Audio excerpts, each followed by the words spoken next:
Power BI is an important tool across the entire Dynamics 365 application stack. It helps you gain deeper insights into what's occurring across your entire organization. Many Dynamics 365 applications already have Power BI embedded directly into the application, as we can see here with Finance and Operations. Many of the standard workspaces include Power BI visuals that help me better understand exactly what's happening. For example, if I wanted to dive deeper into my organization's financials, I could leverage the Financial Insights workspace that's accessible right through my master workspace. From within this workspace, I have access to a lot of important information directly related to my company's performance.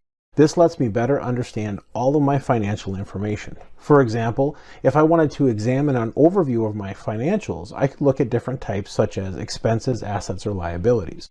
I can also take a bigger look at our revenue projections. I can examine items like revenue by region, or I could dive into my subledgers. I can also look at common financial reports like trial balance, balance sheets, or income statements. Within income statements, I have a variety of views to help me really understand what is occurring, such as looking at variances or being able to compare our actuals versus our budgets.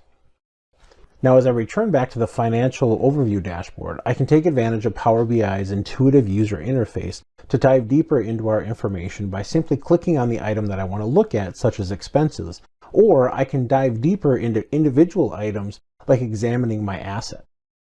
In addition to the filtering that we have available in the report, I can take more control of what is being displayed by leveraging what are called advanced filters. For example, if I wanted to look at more than one organization or one legal entity, I could use the filter to see all legal entities that we have in the system and then select what specific companies that I would like to include. We can then start to get a consolidated view of all these organizations from one central view. Now, as I look at this information, I can drill through into other reports by selecting the data that we want to take a deeper look at.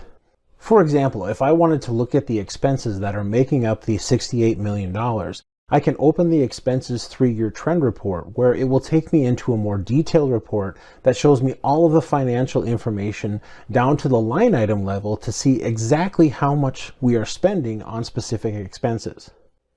By clicking on the transaction detail, this takes me into the source transactions that are making up this report.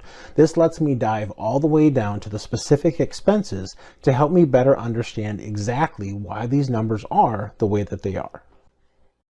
So as you can see, by taking advantage of embedded Power BI as part of Finance and Operations, you have everything you need to let it be an integral part of your business. It takes all of the flexibility and key features of Power BI and exposes them directly inside the financial application that your users are using every day. This makes it much easier to understand in context why these numbers are the way they are.